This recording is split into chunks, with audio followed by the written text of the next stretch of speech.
I was a kid, clowns were hired for children's parties. They were supposed to be funny and make kids laugh. Until finally people started realizing that they have a strong and common reaction to clowns, and that clowns are scary. Even the music they play is distorted and it's warped, and even if it's a happy face or a sad face or even a clown that's promoting tasteless hamburgers, clowns weird people out. The fear of clowns. I'm Kris Weaver, owner of HypnoWorks. If you suffer from an intense and deep fear of clowns, you suffer from coulrophobia. But where did we get this fear of these innocent characters? Well, there's one theory, and it's called the uncanny valley. And this theory is that when things represent human beings, we will then judge them by normal human standards. In this way, we have built-in sense of who will be the best or not as good to reproduce with for our species. So clowns look like humans, but they behave erratically and irrationally, which might imply mental illness. Their body language is usually odd and irregular, which might show physical illness as well. So everything about them is typically out of proportion and distorted. Basically, not good breeding material. But if you suffer from coulrophobia, the fear of clowns, we can take care of that and set you free. So how do you know if you suffer from the fear of clowns?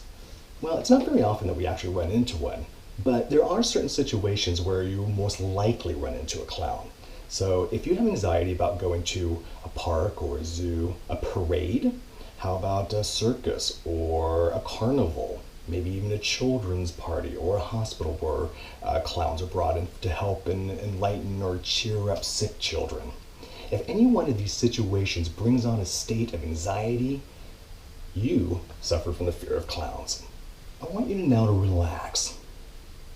Allow yourself to slip away, knowing that you're doing the right thing at the right time, that this is good for you.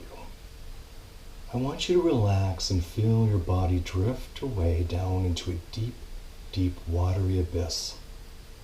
This watery abyss is a safe place. It's where you can heal. This is a place of calmness, tranquility, and relaxation. Now, pretend that you're at a parade.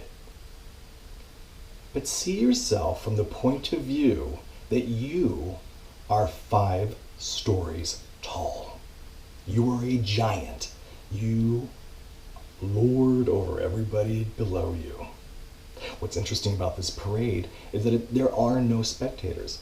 There are only participants of the parades, and they're all clowns. What's interesting now, take a look at these clowns and notice that they're your family or your friends or your coworkers dressed up as clowns. From a very safe distance, you can walk along the parade with the clowns and greet each one knowing who they are. Maybe one's an aunt, one's a coworker, one's somebody you went to grade school with. Become familiar with these clowns and know that these clowns mean you well, that they love you and care for you. As you begin to relax and enjoy the experience of walking amongst your friends and family, only just dressed as clowns, you can allow yourself to begin to shrink down and down and down to their size until you are the same size as everybody else that's in the parade. And as you walk along with friends and family and loved ones, allow their clown outfits to just melt away. Melt away until all it is are you and your friends. And if you feel confident, if you're ready, allow them to reappear in all their clown regalia. Thank you very much for joining me today. My name is Kris Weaver, owner of HypnoWorks.